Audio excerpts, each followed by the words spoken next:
Sir, నేను accountant శివరామ్ని. Yamini గారు పంపించారు. ఓకే ఓకే, ఒక్క నిమిషం లైన్లో ఉండు. అలాగే sir.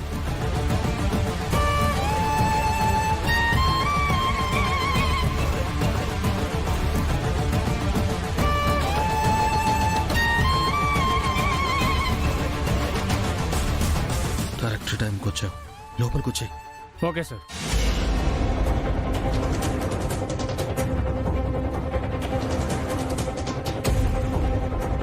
Good morning sir. Good morning. ఏంటి ఇలా వచ్చావు? సార్, ఏంటయ్యా నసుగుతున్నావు? విషయం ఏంటో చెప్పేయి. అది యామిని మేడం పంపించారు సార్. ఏ విషయం గురించి?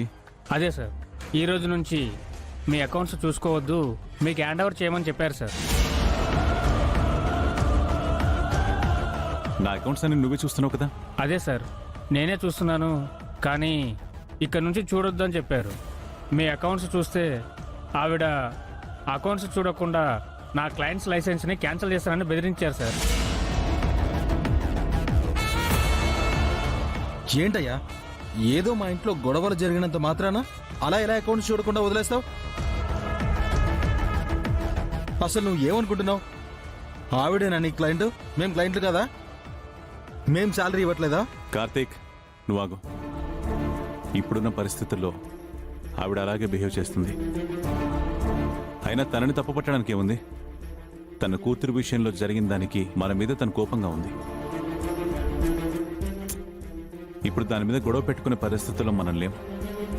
మనకున్న ప్రాబ్లమ్స్ చాలు. శివరాం, అవన్నీ అక్కడ పెట్టేసి.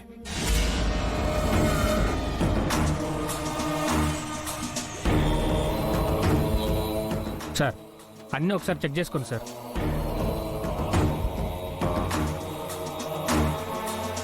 Hard disk, files, cheque book ఇవే సార్. సార్, ఈ రిసీవ్డ్ స్లిప్ పైన మీరు సైన్ చేయండి సార్.